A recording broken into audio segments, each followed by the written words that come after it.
두 번의 성경 공부를 우리가 했는데요. 첫 번째는 우리가 강해설교에 대해서 했습니다. 그리고 성경신학, 뒤에 있는 8가지 교회의 건강한 모든 특징들이 있게 된 원인이에요. 원인이 강해설교입니다. 교회를 교회되게 하는 것은 다른 게 하는 게 아닙니다. 목사의 어떤 타락 능력이 교회를 교회되게 하는 게 아닙니다. 성도들의 굉장히 많은 어떤 은사적인 능력들이 교회를 교회되게 하는 게 아닙니다. 어떤 재정적인 어떤 큰 부가 교회를 교회되게 하는 게 아닙니다. 성경이 말씀하는 교회를 교회되게 하고 바른 교회되게 하고 참된 교회하고 교회 안에 참된 부흥이 있도록 하는 유일한 한 가지 원리는 하나님의 말씀입니다. 말씀이 여러분들의 구원도 세우고 말씀이 여러분들의 신앙도 세우고 말씀이 교회의 목회적인 모든 것들을 말씀에 의해서 세워야 할 줄로 믿습니다. 그래서 가장 핵심이 뭐냐면 강해설교다 이런 것입니다. 말씀이 중심이 되기 때문에 이 말씀이 되도록 하는 핵심이 뭐냐면 그래서 하나님이 이 말씀을 통하여 교회가 세워지고 통치되도록 하기 위해서 하나님이 세우시는 방식이 설교인 거예요. 설교를 통해서 하나님의 말씀이 풍성히 흘러가도록 해서 그 말씀을 통하여서 교회가 세워지도록 하는 거거든요. 근데 그러면 하나님의 진리의 말씀, 성경 주권의 말씀이 성도들에게 온전히 잘 전해지고 전파되고 그래서 그 말씀이 성도들과 성도들의 신앙과 성도들의 삶과 교회를 잘 세워나가도록 하기 위해서 그러면 설교는 어떤 식으로 되느냐? 그게 바로 강해설교다 이렇게 말하는 거죠. 그래서 강해설교가 굉장히 중요한 거예요.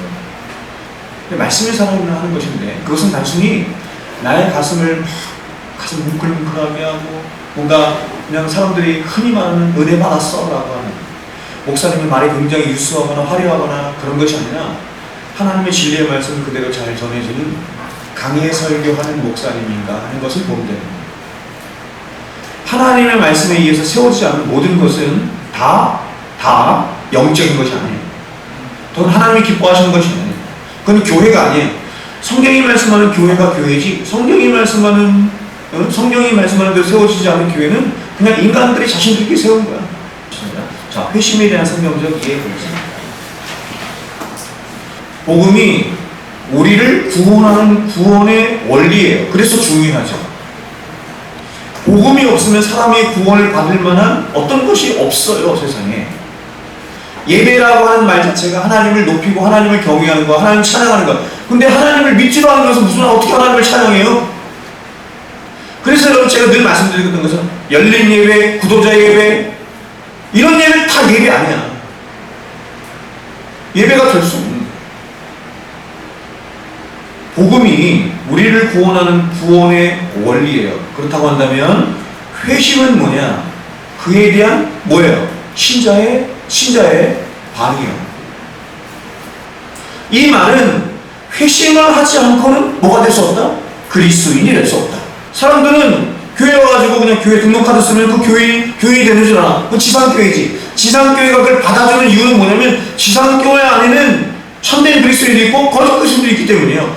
알곡도 있고 가락도 있기 때문이에요. 근데 알곡인지 가락인지 우리가 판단하지 말자 예수님이. 자, 왜 회심인가?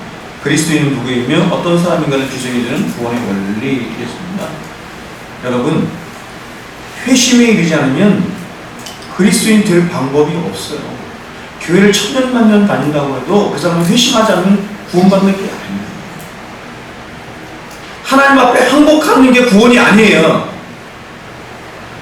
그 제가 어저께 말씀드린 거룩하신 하나님을 만났을 때 첫 번째 갖게 되는 정서가 하나님을 향한 두려움인데 그건 창조주 하나님 앞에서의 이 경외심을 말하는 거거든요. 근데 그게 아니에요. 진짜 구원은 그걸 넘어서는 거예요. 넘어서는 게 뭐냐면 거룩하신 하나님의 두 번째 측면 그걸 인식함으로 하나님을 사랑하게 되는 거예요. 하나님을 의지하게 되는 거예요. 하나님을 최고의 가치로 영광으로 생각하게 되는 거예요. 거기까지 나가는 것을 참된 구원이라고 한다. 그렇기 때문에 뭐를 인정하게 되냐면 예수 그리스도의 주제권을 인정해요. 주제권이 뭐예요? 러드십. 그분이 나의 주인이시라는 거. 근데 성경이 말씀하는 진정한 노예는 귀를 뚫은 노예는 어떤 노예냐면 스스로 귀를 뚫는 거거든요. 율법의 종된 자는 어때요? 율법으로 말하는 종진을 당해서 자기가 끌려가서 귀를 뚫잖아. 너 종이야. 너 이제부터 나의 종이 돼야 돼. 이게 여러분 죄의 종된 자 이렇게 말한단 말이에요. 근데 여러분 복음의 종된 자는 그것이 아니에요. 예수 그리스도를 너무너무 사랑해서, 하나님을 너무너무 사랑해서 그분 앞에 나가서 내가 귀를 뚫고 이제는 나는 평생 동안 주님의 종으로 살고 싶습니다. 이게 그리스도입니다. 여러분, 교회 안에 천국 가려고 교회 다니는 사람 많죠? 제가 단정지어 말할 수는 없지만 그런 사람들 가운데 다수는 천국에서 못 봐요. 그거는 헐푼이나 청교도들이 하는 참된 회심이 아니기 때문에. 여러분, 회심은 원리예요. 구원의 원리. 여러분, 회심 앞에 있는 게 중생이거든요. 소중회심 이렇게 말해요. 소중회심, 소명 다음에 중생이거든요. 중생이 뭐예요? 중생, 거듭나는 거잖아요. 거듭나는 거, 그렇죠? 여러분, 거듭난다라고 하는 것은 뭐냐면 새로운 생명의 원리가 우리 안에 심겨진다 이런 뜻이에요. 이렇게 얘기해요. 철학에서는 뭐라고 하냐면 모든 존재는 다 힘과 경향성으로 되어 있다 이렇게 말합니다. 그래서 이게 히라보로는 헥시스예요. 들어봤어요? 응? 라틴어는 하비투스예요. 이게 경향성이야. 영어로는 디스포지션이야. 경향성이라는 게 어떤 것이냐면 한쪽 방향을 향해서 계속 가는 거야. 그래서 이렇게 말해요. 모든 존재는 힘과 경향성으로 되어 있다 이렇게 말합니다. 모든 존재는, 그러니까 여러분 하나님도 존재죠. 하나님도 어떤 존재적 경향성을 갖고 계십니다. 그러면 여러분 하나님은 어떤 존재적 경향성을 갖고 계세요? 그것을 영광이라고 해요. 우리는 본체적 영광이다 이렇게 말합니다. 태양을 이렇게 보면 태양은 누가 요청하지 않았어. 누가 원하지 않았어. 누가 명령하지도 않았어. 그럼에도 불구하고 태양은 자신의 존재적 성향, 자신의 존재적 경향성으로 인해서 어떻게 해요? 열과 빛과 에너지를 끊임없이 발출하죠. 그렇죠? 그게 태양의 존재적 경향성이에요. 그래서 본체적 영광이다 이렇게 말합니다. 세상에 있는 모든 존재라고 했어요. 모든 존재들은 다 힘과 경향성에 어떤 한 방향을 향해서 계속 나가. 인간이, 보세요. 성경이 인간을 죄인 이렇게 말하죠. 죄인 이렇게 말하는 것은 쟤는 어떤 죄를 저질러서 그래서 죄인이야. 그것은 어떤 거예요? 세상적인 관점의 죄인이잖아. 성경이 말하는 죄는 그런 의미가 아니에요. 성경이 말하는 죄는 그다음 수많은 죄들을 저지를 수 있는 원리적인 죄가 우리 안에 있다 이렇게 말합니다. 그걸 sin이라고 해요. 그 개별적인 죄는 crime이라고 해요. 영어로. 그러니까 여러분 죄인이라고 하는 것은 뭐냐면 죄를 지을 수밖에 없는 죄의 성향이 우리 안에 어떻게 제가 뭐라 그랬어요? 집을 짓고 있다. 죄가 우리 안에 있으면서 계속 우리를 그 죄 아래로 끌어온다. 성경이 이렇게 해요. 죄의 노예가 되게 한다. 그래서 평생 우리가 보고 생각하고 마음 먹고 결단하고 하는 모든 것들이 죄의 성향 아래에 서 있어. 죄의 성향 아래에 있다. 이렇게 말합니다. 중생은 뭐냐면 우리 안에는 이런 원리만 있어. 죄의 원리만 있어. 여러분 자유의지라는 거 많이 들어봤죠? free will. 자유의지를 말할 때 칼빈주, 알미니주들은 이 자유의지를 어떻게 얘기해요? 노예적 의지로 얘기를 안 하는 거예요. 이미 나는 자유의지를 가지고 내가 선을, 악을 선택할 권리가 있다 이렇게 말하는 거예요. 이유가 뭐죠? 선행적 의지가 있기 때문에. 칼빈은 그렇게 말하지 않고 루터도 그렇게 말하지 않고 종교지 그렇게 말하지 않고 사람은 노예적 의지뿐이다 이렇게 말하는 거예요. 여러분 참된 의지는 뭐예요? 참된 의지는 선이나 악을 내가 선택할 수 있어야 되잖아. 그 의지는 누가 갖고 있었어 원래? 아담이 갖고 있었죠? 그러니까 그런 의지는 어떤 상태에 있을 때만 가능해? 무죄한 상태에서만 가능한 거죠. 근데 우리는 죄인이라며. 죄인은 죄의 성향밖에 없다니까요. 죄의 의지적 노예밖에 없다니까요. 그러니 어떻게 선을 선택해? 어떻게 선을 선택한다는 얘기는 뭐냐면 쉽게 말하면 하나님을 선택한다 이런 뜻이야. 선이신 하나님을 선택한다. 하나님을 어떻게 선택해요? 여러분 여러분이 처음부터 하나님을 좋아해서 하나님을 사랑해서 하나님을 선택해서 교회에 들어왔어요? 그렇게 들어온 사람 한 명도 없답니다. 처음부터 진정한 회심이 일어나서 교회를 다니는 게 아니에요. 처음에는 왜 예수를 믿었냐면 예수 믿으면 뭐 좋은 게 있을까 싶어서 믿은 거예요. 언제 하나님께서 나에게 생명을 부어주셨는지 난 몰라. 그런데 그 생명이 내 안에서 작동하기 시작하자 그게 내가 막 느끼기 시작한 거야. 내 안에 생명이 있네? 갑자기 막 예수님이 좋아져. 말씀을 읽고 싶어져. 구원에 대해서 알고 싶어져. 누가 그렇게 내 안에 있는 생명이 어떻게 보면 나눠서 믿음이 그렇게 하는 거야. 언제 그렇게 했다고요? 중간에. 예수 믿는 중간에. 저의 구원은 7살 때부터 시작된 게 아니에요. 저의 구원은 언제부터? 창세 전에. 성경에 보면 이게 신비고 믿을 수 없는 일이고 하지만 창세 전에 그리스도 예수 안에서 우리를 택하셨다 이렇게 말합니다. 이런 나를 하나님께서 품으시고 사랑해 주셨다가 하나님의 때가 참에 카이로스의 때가 참에 우리의 시간이 아니라 하나님의 시간표의 때가 참에 하나님이 나를 보내신 거예요. 저를 보내신 거예요.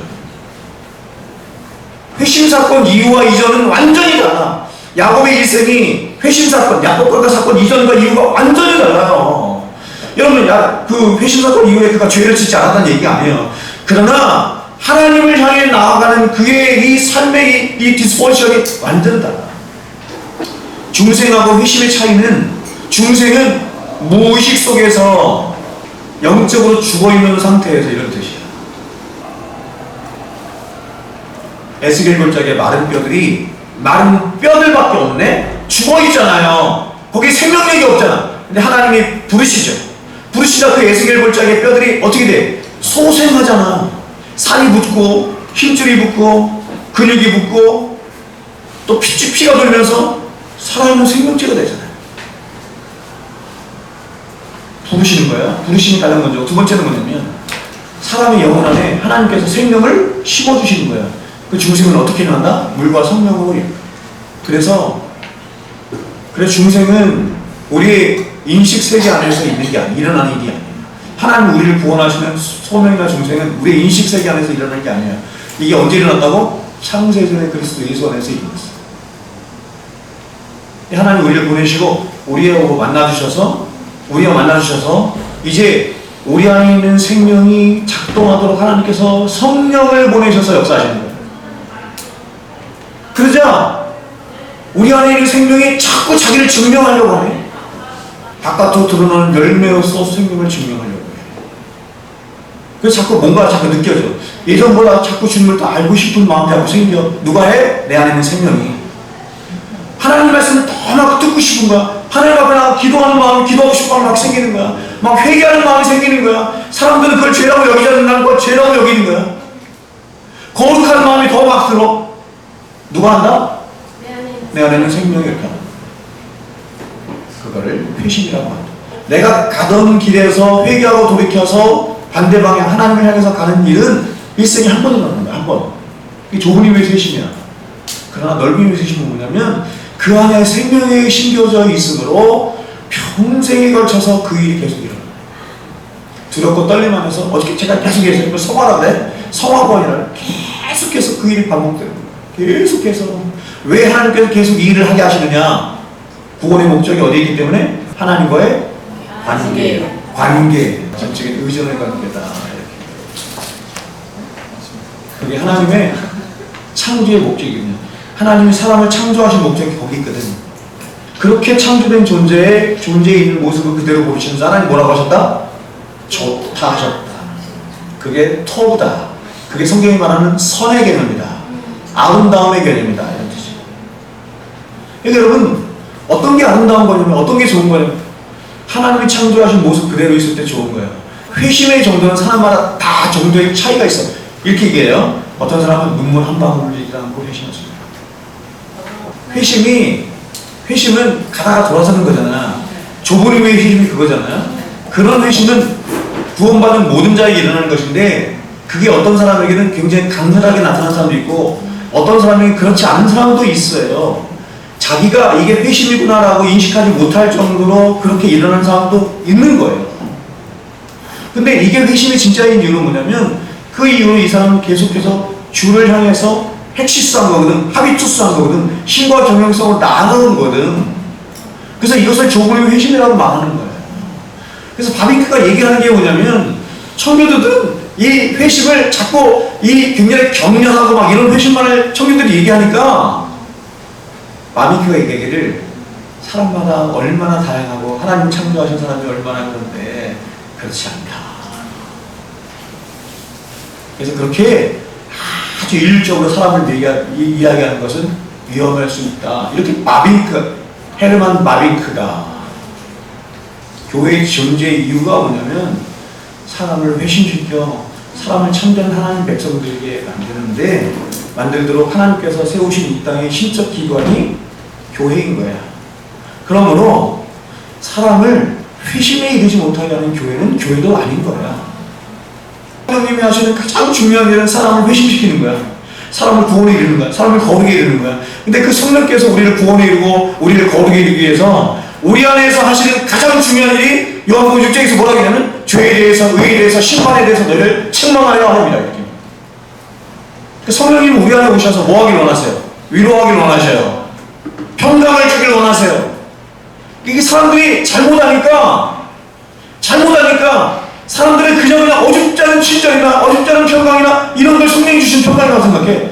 성령님이 우리에게 평강을 주시는 방법이 뭐예요? 죄에 대해서, 의에 대해서, 심판에 대해서 우리를 책망해서, 잘 보세요, 우리를 참된 회개에 이르게 하셔서 하나님의 진짜 평강에 이르게 하는 그 평강을 주시기를 원하는 거예요. 그게 평강이야.